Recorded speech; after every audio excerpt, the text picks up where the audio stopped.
let's go ahead and do an exercise. This is an exercise that will involve law of cosines. And we're solving a triangle. So we want to solve a triangle if A equals 2 feet, B equals 3 feet, and the angle gamma equals 60 degrees. So to solve the triangle, we have to find the remaining sides and angles. So we need to find side C and angles alpha and beta. So we got three things to find, one side and two angles. We don't know exactly what this picture looks like, but I'm going to try to draw a hypothetical triangle here just to help me get my bearings. I have this one angle that's 60 degrees. Across from that would be side C, since this is my gamma angle.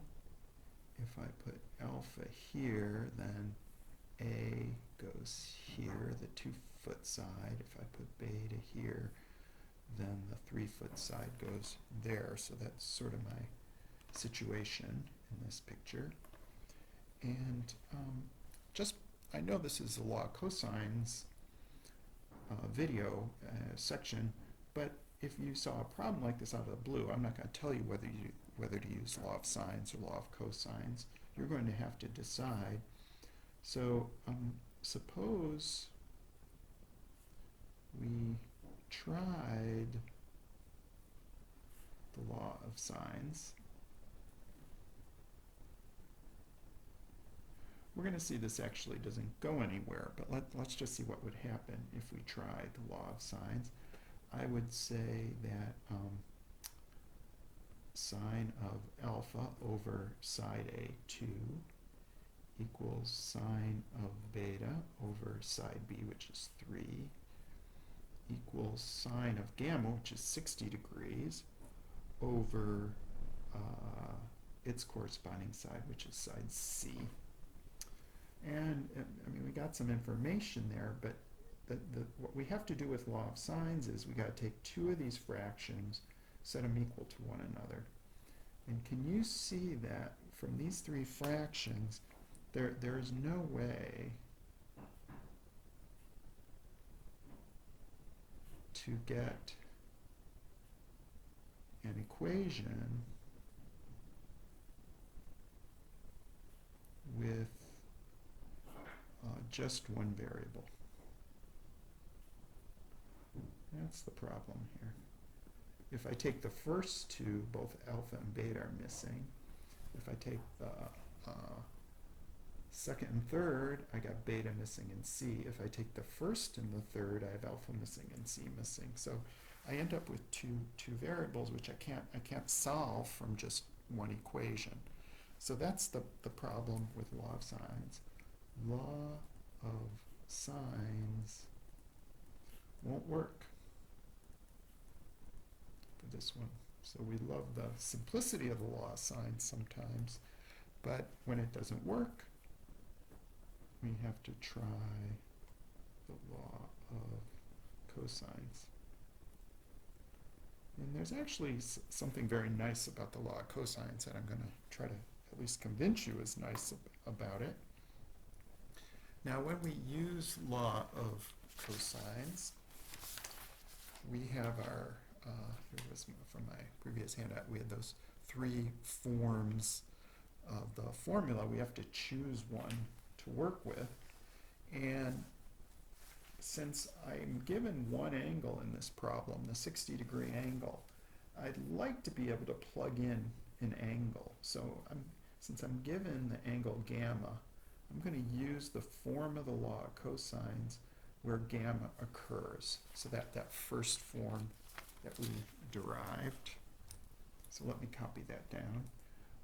C squared equals A squared plus B squared minus 2AB cosine gamma again. So I have to choose one of those formulas, and the reason I'm choosing this one is if I plug in the angle for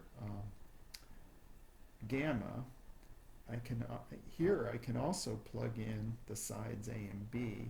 I'm going to be able to plug in a value for every variable appearing in this equation except the C. And that means I can solve for C.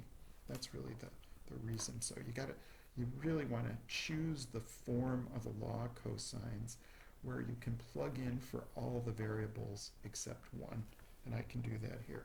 I can say that C squared is equal to A squared, which is 2 squared, plus B squared, 3 squared, minus 2 times A times B, so 2 times 2 times 3, times cosine of 60 degrees. Now, you can use a calculator, but you don't need a calculator for this one, actually, because 60 degrees is one of our famous angles. So it's perfectly fine if you do use a calculator here, but I don't need to yet. I can write C squared equals 4 plus 9 minus 2 times 2 times 3 is 4 times 6 is 12 times cosine of 60 degrees is a half. So I get C squared equals 4 plus 9 minus, I have to multiply before adding and subtracting, so I get minus 6. C squared is equal to 4 plus 9 is 13. 13 minus 6 is 7. C squared is 7. All right. And now I would take square roots. I got a little quadratic equation to solve. Now we're used to saying C has to be plus or minus a square root, but here C is the side of a triangle. C is positive, so we know C has to be the positive square root. C must be positive.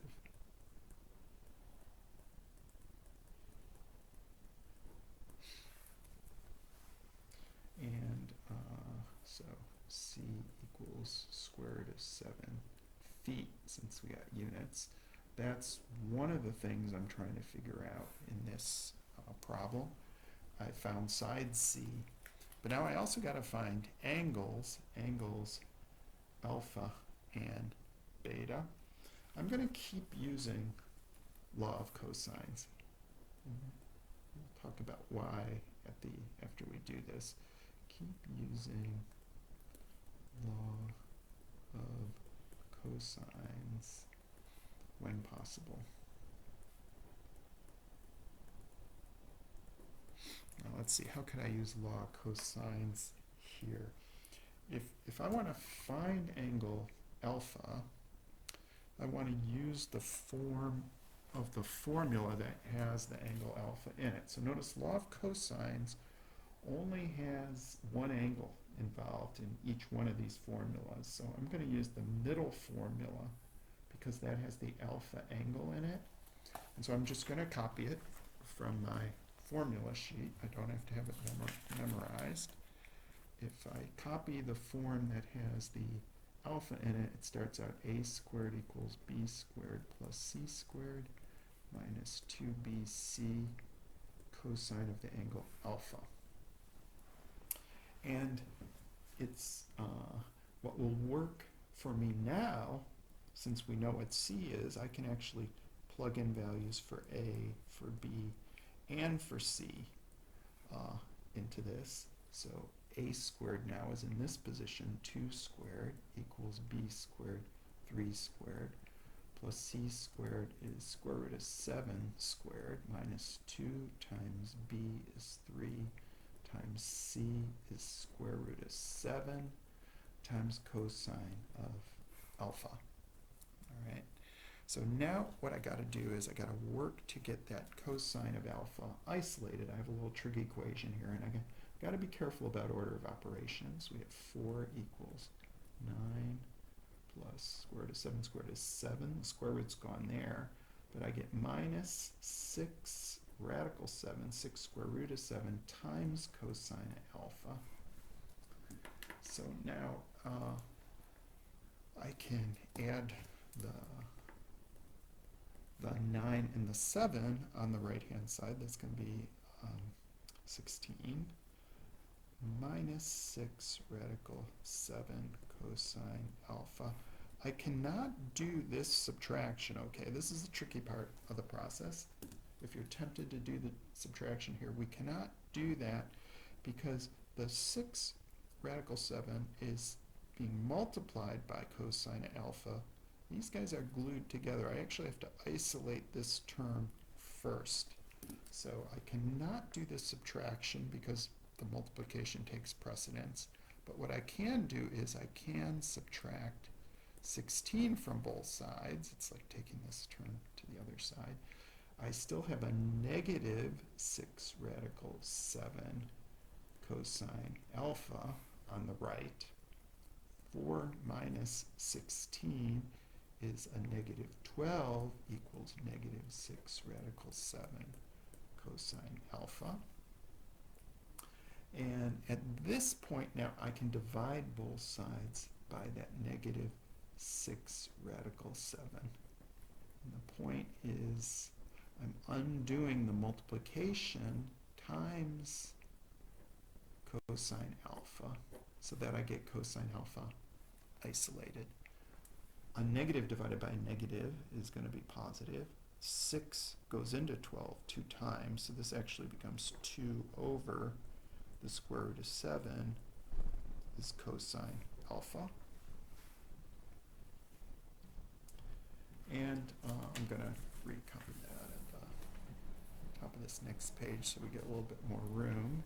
We're to the point where we have 2 over radical 7 equals cosine alpha. And now I'm going to have to use a calculator and my inverse button to get back to an angle. So it's perfectly okay to convert this to a decimal form. There's no reason to rationalize that denominator. This is not a value we have memorized. We must use a calculator. 0.7559 is what I get. I'm rounding that off at 4 places. I want 4 places when I'm using inverse trig functions to get a reasonable value for my angle. So I'm going to calculate cosine inverse of 0.7559 to get an angle. And once again, make sure your calculator's in degree mode for these problems, because when we solve triangles, we're working for degree measure. And I have to round off 40.9 degrees, round it off.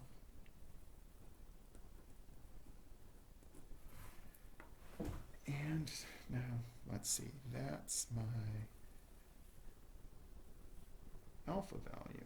Alpha equals 40.9 degrees. Okay. Now, I know when we use the law of sines in the inverse sine function, we have to consider another possibility, right? There was the angle we got from the inverse trig and the 180 minus. But between 0 and 180 degrees, there is only one angle, alpha, having cosine of alpha equal to 0.7559. So we do not look at a different angle here. And this is one of the real advantages of using the law of cosines. There's law of cosines gives us one angle. We never have to consider a 180 minus situation. So that actually must be the value of alpha. And finally, we need to find beta, right? And we're just going to use the fact that alpha plus beta plus gamma equal 180. We got alpha is 40.9 degrees plus beta plus gamma is 60 equals 180. And so when I did this ahead of time and I saw for beta, I got beta is 79.1 degrees. Again, we get only one value for beta. So we have, on the previous page from this, we found all the information we needed for this exercise. I'm going to try to put just the statement of exercise 1 up there. Remember, we had to find side C. I think side C was equal to exactly square root of 7 feet. So we found that right at the beginning. And our first application of law of cosines. And then we found angle alpha and beta from a second application of law of cosines, where we had to use the inverse cosine. And then, of course, beta we got, that sort of fell out of the hat because the sum of the angles of a triangle is 180.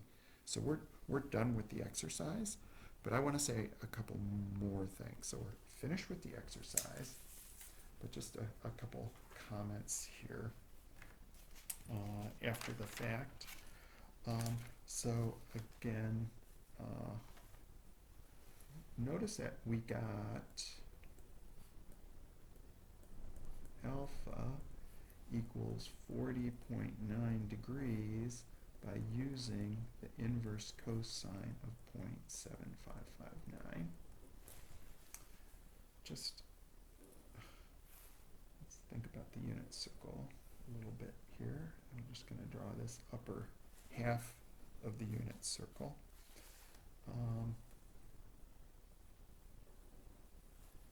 Suppose this is our 40.9 degree angle. Then we're saying the x-coordinate on the unit circle is 0.7559. I'm not even going to fill in the y-coordinate. In this case, we don't care about this angle, which is 180 minus 40.9. 180.0 minus 40.9 is what? 139.1. Is that right? This is 139.1 degrees. We don't care about that in this problem because its cosine is not the same as the cosine of 40.9. Its cosine is negative 0.7559. And that's why in this problem that angle is not relevant. In those law of sine problems, when we're working with sine, this other angle in the second quadrant has the same sign as the corresponding angle in the first quadrant. But when you're using law of cosines, there's only one angle that has the given cosine value, because in the second quadrant these values are negative. The nice thing about law of cosines is if the angle's in the second quadrant, the inverse cosine is going to tell us that. We'll have a negative cosine and we'll find that angle just using our calculator buttons. So just again, this just is kind of, in case anybody wondered, why are we not looking at that other angle? We don't want an angle with a negative cosine here at all. So I want to make just a comparison. I know I'm going on a little bit. I'm going to try to wrap this up quick.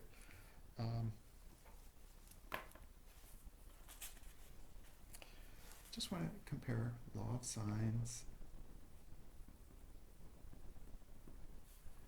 and law of cosines in a couple of ways. And try to do it in just a couple minutes. Law of sines, bullet point, has a relatively simple formula.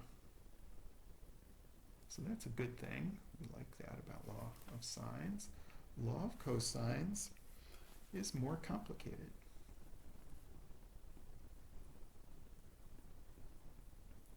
So, I mean, that's kind of not the greatest thing. However, that real problem with law of sines that we saw is when looking for an angle,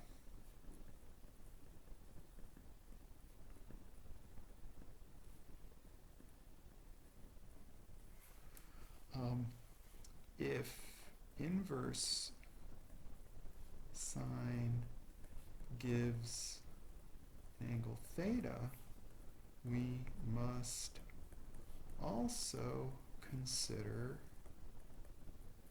180 minus theta when using the law of sines. The calculator won't give us that 180 minus theta. So I consider that sort of like a downer about the law of sines. That issue won't go away.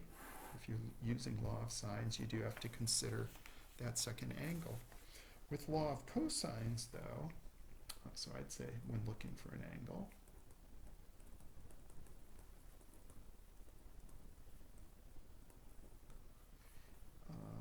if inverse cosine gives an angle theta, okay,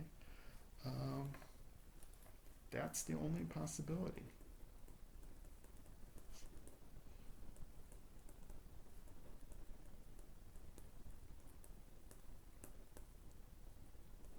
So none of that 180 minus theta business with law of cosines. Law of cosines only gives one angle.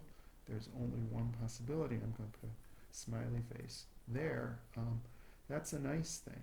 So I'd say overall, people often prefer law of cosines when it works to law of sines because of this advantage with the working with the inverse trig functions.